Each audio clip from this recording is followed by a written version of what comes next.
dia. Aula de biologia hoje da segunda série, nós vamos falar sobre invertebrados e mais especificamente do filo Porífera e Quinidária. Eu vou pedir que vocês realizem os exercícios de fixação número 5, questão 1 a questão 27. Esse conteúdo está no capítulo 3 da apostila, página 10, 11 e 12. Então, gente, antes de começar a aula, já vou deixar aqui para vocês o pedido da atividade devolutiva número 1 relacionada ao capítulo 3. O que eu quero que vocês façam? Eu quero que vocês descrevam todas as características minuciosamente, tá, do filo dos poríferos e dos quinidários. Antes da gente começar a falar sobre esses dois filos especificamente, vamos fazer uma pequena revisão, né? A gente sabe que o grande grupo dos animais, né, o reino animal, ele é dividido, né, em dois grandes grupos também, em dois grandes subgrupos. Quais são eles? O grupo dos invertebrados e o grupo dos vertebrados, que a gente chama de cordados.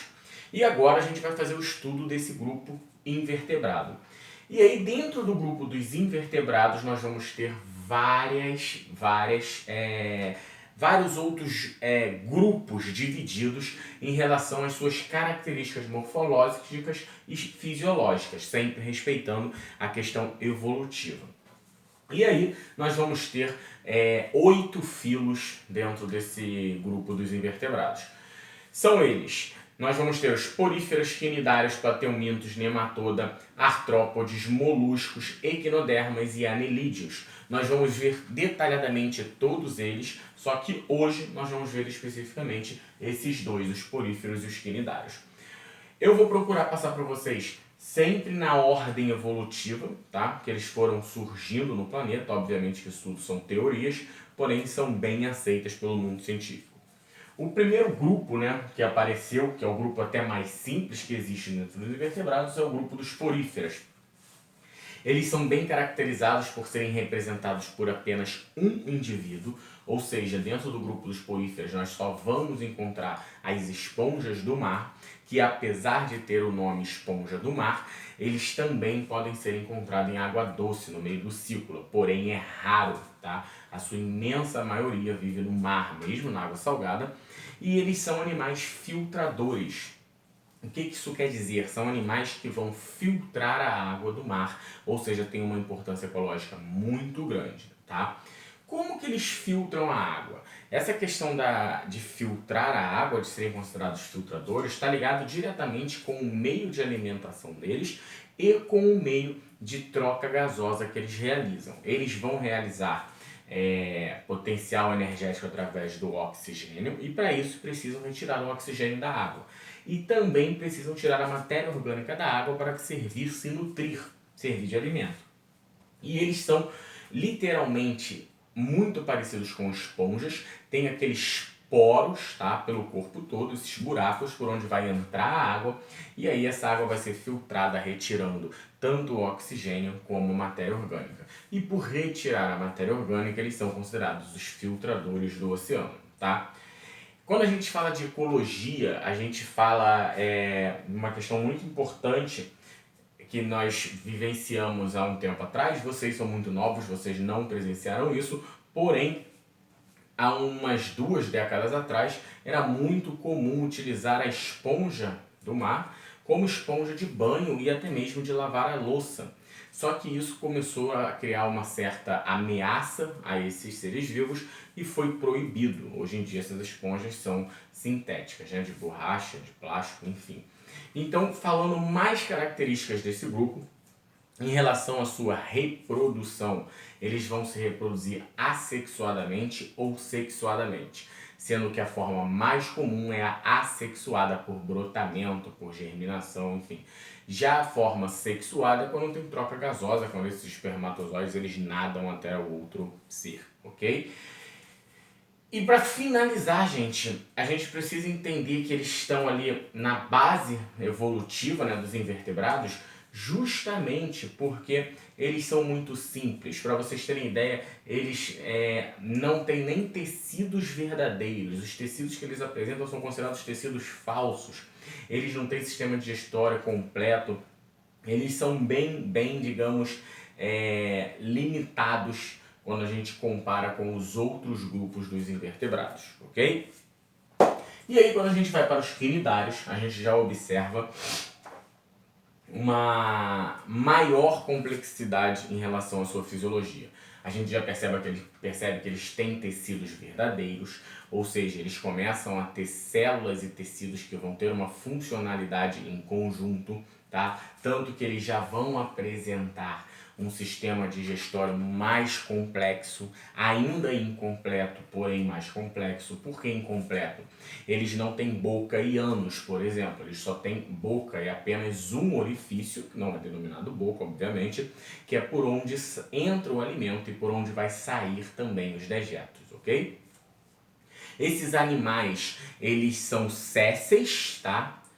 Ou conseguem se locomover de forma, digamos, nectônica, mas sem conseguir muita eficiência no nado, tá?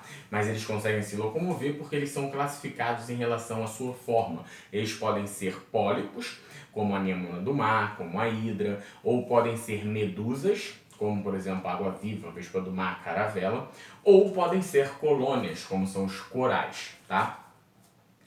Esses animais, eles têm uma importância muito grande para o meio ambiente, já que os corais são considerados o grande pulmão do mundo junto com as algas, devido à produção, né, de oxigênio, a produção de fotossíntese que eles vão realizar, auxiliando essas algas que vivem em conjunto com ele, ok? E eles também vão apresentar esse nome quinidário devido a uma célula que eles apresentam, que são os quinidócitos, que vão produzir quinida. O que é a quinida? A quinida é uma substância urticante, tá? Que vai servir para a captura de alimento ou até mesmo para proteção contra predadores. Quem aqui já se queimou com a água viva, por exemplo? E justamente essa queimadura é causada por essa substância, a quinida produzida pelas células quinidócitas que estão presentes em todos os quinidários. Obviamente que cada espécie de quinidário vai ter uma produção de quinida mais forte ou mais fraca, ou em maior quantidade ou em menor quantidade. Isso vai variar muito de espécie para espécie. Esses seres, eles podem viver tanto em água doce como no mar. No caso das hidras, a gente encontra hidra em água doce, mas a grande maioria também é de meio marinho, tá? De água salgada. Quando a gente fala de quinidários, a gente não pode deixar de falar da presença, né, que esses indivíduos demonstram quando comparados com os poríferos. A gente encontra uma grande diversidade de espécies de quinidários e uma diversidade menor de poríferos.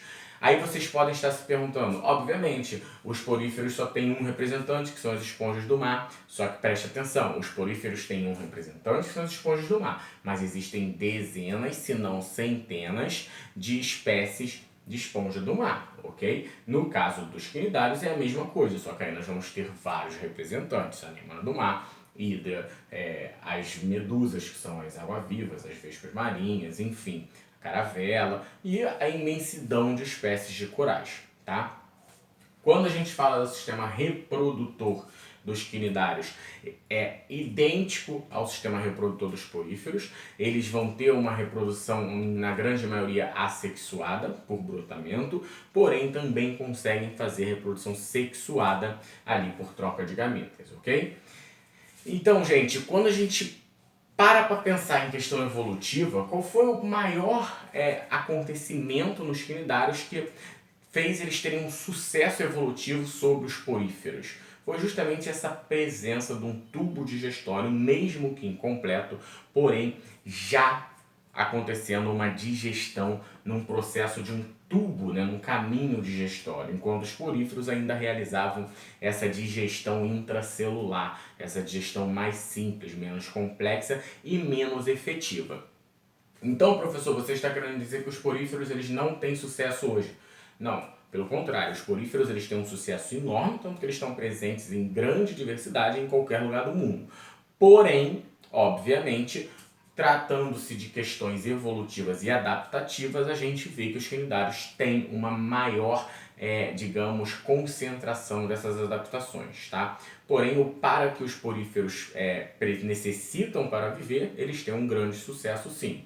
Só que a gente consegue observar que os quinidários apresentam essas maiores características evolutivas, ok? Então, esses dois grupos são os dois primeiros grupos dos invertebrados que nós vamos ver. Na próxima aula a gente vai ver mais dois. E aí a gente vai debatendo sobre essas comparações evolutivas, sobre essas adaptações, ok? Então, muito obrigado, até a próxima, fico esperando a AD de vocês.